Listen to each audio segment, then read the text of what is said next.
Welcome to this explainer. Today we're taking a seriously fascinating journey into the absolute building blocks of human connection. We'll be using the brilliantly structured work of Professor Rodrigo Navarro da Silva as our guide. And we're going to start from the literal microscopic level, the tiny puffs of air that actually make up our sounds, and then zoom all the way out to the macro power of punctuation.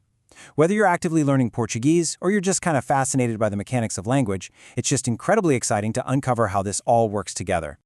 Right off the bat, I really want to introduce the core philosophy behind our source material. Professor Navarro insists that learning can be light, playful, and fun. So we're absolutely going to avoid that dry, dusty textbook feel today. Grammar isn't a cage, right? It's really the mechanical operating system of human connection. And honestly, once you start seeing those gears turning behind the scenes, it's incredibly satisfying. So here is our roadmap for today. First, the basis of communication. Second, sounds, letters, and syllables.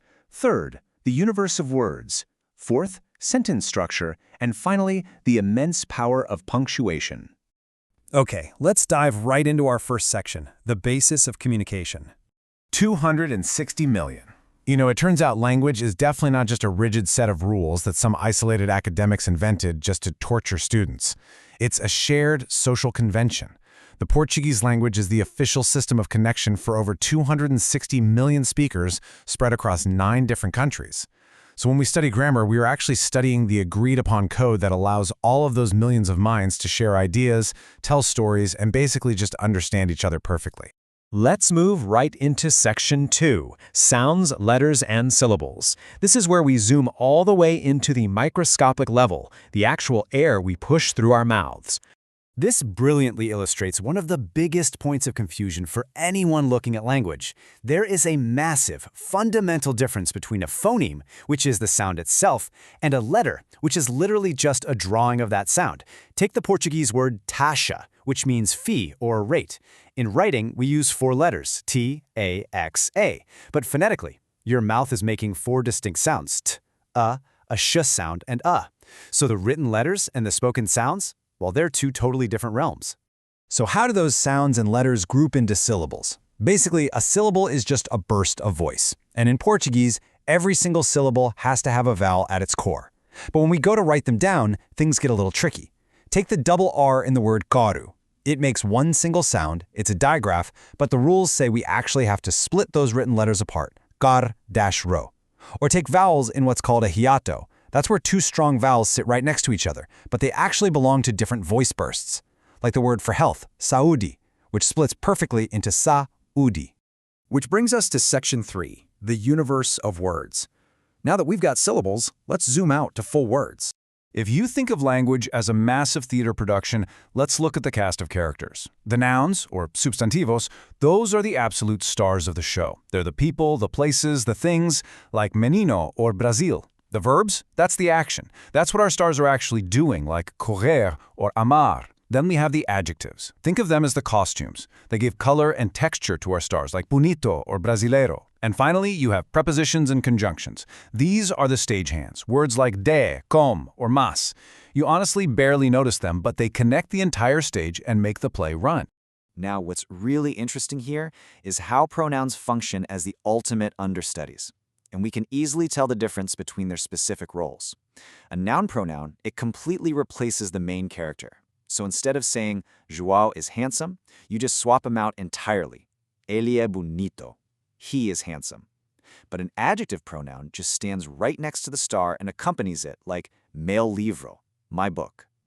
Okay, so we've got our stars, the action, the costumes, and our stagehands. But a bunch of actors just standing around on the stage doesn't make a play, right? Which leads us to a pretty crucial question. How do these words actually organize themselves to perform together?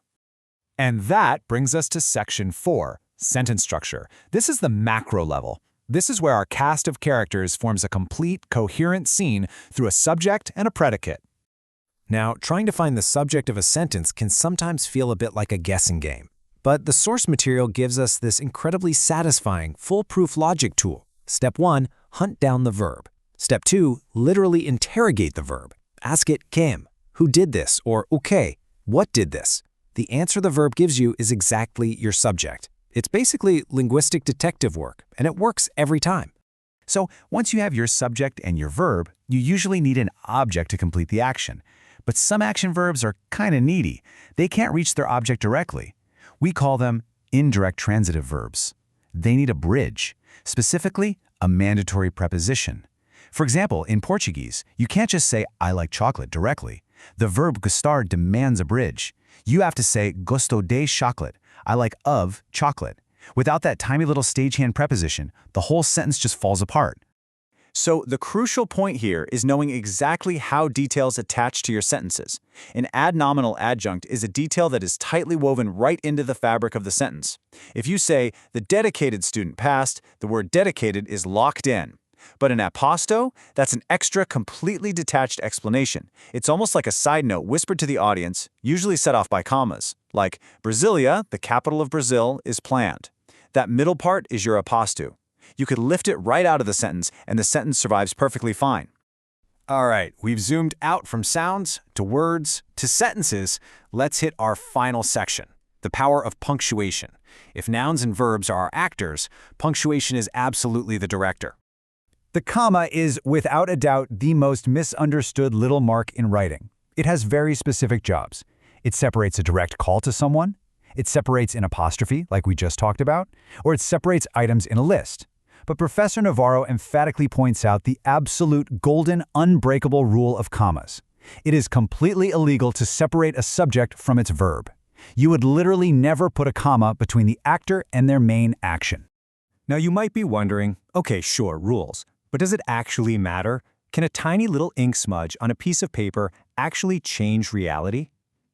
Well, consider just how much power a simple pause holds. Check out this brilliant example from the text. Without punctuation, you have, O rei disse o bobo é idiota.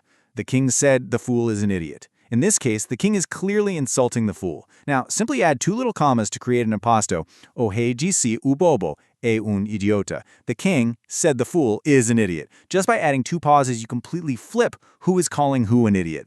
No new words, just punctuation. That is the raw power of the comma. As our source material so perfectly states, punctuation is simply not optional. It can completely change the meaning of a sentence. Grammar isn't a list of dry rules. It is the powerful mechanical operating system of human connection. It's the exact framework that allows us to precisely beam a complex, nuanced thought out of our brain and perfectly into someone else's.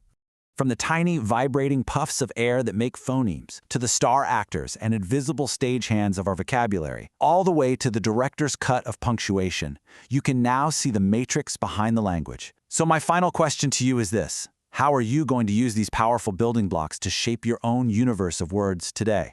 Thank you so much for joining me for this explainer. Keep learning, keep exploring, and I'll catch you on the next one.